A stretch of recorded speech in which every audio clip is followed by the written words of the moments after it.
Bom dia, graça e paz. Estamos aqui para concluir o estudo deste livreto, Princípios de Interpretação Bíblica. Falamos bastante sobre estes princípios e eu quero ler aqui para os irmãos a conclusão do autor do livro, que diz assim: é a nossa última aula sobre este assunto. Um dos objetivos deste livro é dar-lhes regras de interpretação simples que o induzam a um programa de estudo bíblico mais preciso e, consequentemente, mais compensador. Eu penso que se você acompanhou estas aulas minuciosamente, cada vez que você voltar a ler a sua Bíblia, você vai lembrar de algumas regras destas. Isto vai lhe dar uma maior clareza da palavra de Deus. E aí eu aproveito para voltar àquela primeira aula que nós trouxemos aqui, que a dica que eu dei foi: leia a sua Bíblia toda sistematicamente, diariamente. Quanto mais você se habituar a ler a Bíblia, mais compreensão você terá. E a outra dica que eu dei foi: leia comparando versões. Vi até a nossa irmã Maria Eugênia colocou lá no grupo de WhatsApp que adquiriu aquela Bíblia com 5 versões da Sociedade Bíblica do Brasil, 5 versões diferentes, né, no mesmo volume, para ler a Bíblia comparando versões. É uma excelente opção, né? Gostei de ver. Então, o autor continua: 24 regras com meia dúzia de corolários ou mais podem parecer um prato grande demais para digerir, mas você pode fazê-lo. E na verdade eu nem acho que é, porque eu tenho, além desse livro que eu usei como texto, eu tenho lido outros livros de hermenêutica para me atualizar sobre o princípio, para trazer para os irmãos, e tem muita coisa a ser estudada. Quem quer se aprofundar realmente no entendimento da palavra deve dedicar-se a esse estudo. E ele continua dizendo: de fato, muito do que lemos logo deixa o consciente e desliza para o subconsciente. Somente quando uma ideia ou experiência associada puxa o que está depositado ali, sobe de novo ao consciente. Ou seja, isso que a gente estudou fica lá no nosso subconsciente, e quando a gente está lendo, a gente vai lembrar de algumas regras e princípios que vão nos ajudar na compreensão. Quando você se engajar no estudo da Bíblia, o processo de interpretar a Escritura extrairá os pensamentos deste livro agora depositados em seu subconsciente e os trará à superfície. Você poderá consultar a regra básica em questão e refrescar a sua memória com a sua aplicação. E até eu coloquei o livro aí em PDF, espero que todos tenham salvado aí no seu celular ou computador para reler aquele material desse livro aqui em PDF. Se alguém não estava no grupo ou não recebeu esse livro em PDF, pode me pedir aí que eu coloco novamente, eu mando para você, para que você o releia, quem sabe até imprima, tiveram alguns irmãos que imprimiram para estudar. Em pouco tempo, essas regras se tornaram quase que uma segunda natureza em você, algo muito parecido com o toque das teclas do piano por um pianista consumado. Vai acontecer meio no automático, né? Na proporção em que são válidas, as regras contidas neste livro devem ser biblicamente patentes. Ao lê-las, devem parecer-lhes óbvias, né? Se você conceber a possibilidade de substituir alguma das regras por uma alternativa qualquer, as implicações dessa permuta deverão torná-la inaceitável. É claro, vai. E aí você vai se tornar mais sensível, inclusive, para perceber quando as pessoas estiverem violando as regras de interpretação bíblica. Aí ele vai citar exemplo. A regra 12, por exemplo, diz: interprete a palavra em relação à sua sentença e ao seu contexto. Sugerimos como alternativa que não interpretemos a palavra à luz do seu contexto, mas unicamente à base do que diz o dicionário. Neste caso, Paulo se refere a animais de 4 patas quando fala de cães em Filipenses 3:2 E o rei Herodes é literalmente uma raposa em Lucas capítulo 13, verso 32. Estas regras, se não legítimas e precisas, harmonizam-se com o espírito e com o conteúdo daquilo que a Bíblia afirma que é verdade. Aliás, essas regras, se são legítimas e precisas, elas vão se harmonizar com o espírito e com o conteúdo daquilo que a Bíblia afirma que é verdade. Talvez tenha havido época, digamos, cerca de uma geração atrás, em que era desnecessário redigir essas regras autoevidentes. Eu aqui meio que discordo do Walter Engels. Ele se justifica dizendo que agora são mais necessárias, né?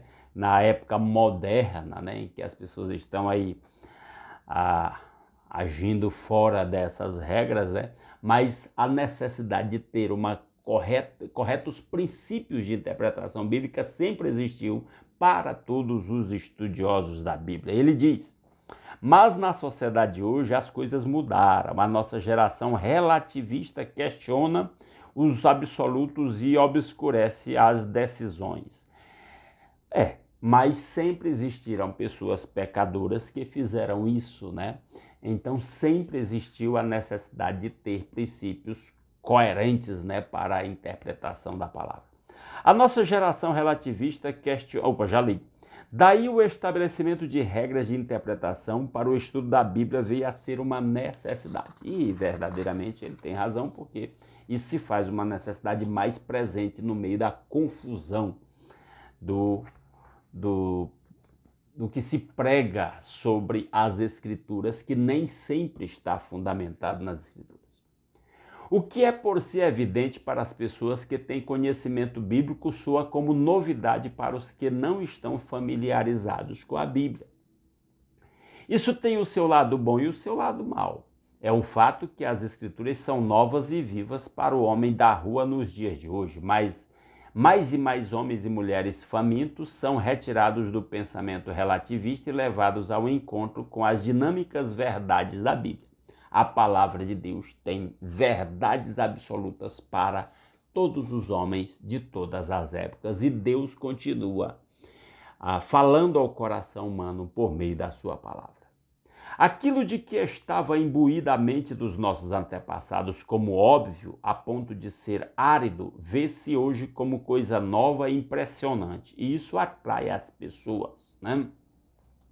E ele continua dizendo: a desvantagem é que produzimos uma geração de iletrados bíblicos que não só desconhece as grandes verdades das Escrituras, mas também está insegura sobre como proceder para descobri-las. E, infelizmente, muita gente que até confessa a fé cristã, mas não leva o estudo da Bíblia a sério, fica caindo em ensino errado, falso, de falsos profetas. Essa palavra precisa ser dita, é um perigo, por isso o nosso incentivo para que os cristãos levem o estudo da Bíblia a sério e se aprofundem realmente. Porque o que está em jogo no final das contas é o nosso destino espiritual. Portanto, essa abordagem básica e simples dos princípios de interpretação bíblica é uma grande necessidade hoje. Ao procurar aplicar essas regras, você deve lembrar-se de que há diferença entre serem as regras bíblicas e corretas e serem usadas adequadamente, porque nem sempre também há esse risco, né, de não usar as regras da maneira correta. O martelo é a ferramenta certa para pregar um prego, mas usar o martelo não garante que você não entortará o prego. Quando você aplica as regras de interpretação ao seu estudo bíblico, não tem garantia de fazer a interpretação correta em todas as tentativas. Cometerá erros, mas a esperançosa proficiência e precisão virá com a prática fiel. É aquilo que nós falamos, quanto mais você estudar e se aprofundar no conhecimento bíblico, mais você vai crescer na capacidade de interpretar corretamente o que está estudando. Talvez haja ocasiões em que, ao ler os capítulos deste livro, sinta-se como se o estivesse deixando no ar, com respeito a qual deve ser a interpretação válida de uma passagem. Conquanto não houvesse a intenção de deixar o leitor no ar, o livro procura esquivar-se de interpretar a passagem por você. Isso é um trabalho que você mesmo vai fazer no final das contas. E para concluir, ele diz: se achar que é apenas principiante na arte de interpretar e estudar a Bíblia adequadamente, anime-se a avançar a passos ousados. Não fixe o olhar nos possíveis erros que cometer, mas sim no Cristo incomparável e no rico potencial à sua disposição para conhecê-lo melhor, porque no final das contas o nosso objetivo é conhecer a Cristo e nos relacionar com Ele pela fé, viver a vida abundante que Ele veio trazer. E a palavra de Deus, a Bíblia Sagrada, é apenas um instrumento para isso. E aqui eu até disse que faria 2 vídeos na conclusão, mas vou fazer apenas esse, então me permitam só dar uma palavrinha final. Aquilo foi a conclusão do autor do livro, mas eu tenho algo para compartilhar com os meus irmãos aqui, só para finalizar. A Bíblia está dividida em capítulos e versículos. Ela foi dividida em capítulos pelo arcebispo de Cantuária, Stephen Langton, em 1227 aproximadamente, no ano 1227. A Bíblia foi dividida em versículos pelo tipógrafo francês Roberto Estienne em 1555. Você fazendo uma pesquisa no Google, você acha essa informação facilmente. Por que eu estou trazendo essa informação aqui? Para dar uma dica simples que ajuda também na compreensão da Bíblia. Essas Bíblias mais atuais, versões mais contemporâneas, elas trazem o texto bíblico dividido por parágrafos, tal qual a língua portuguesa normal o faz.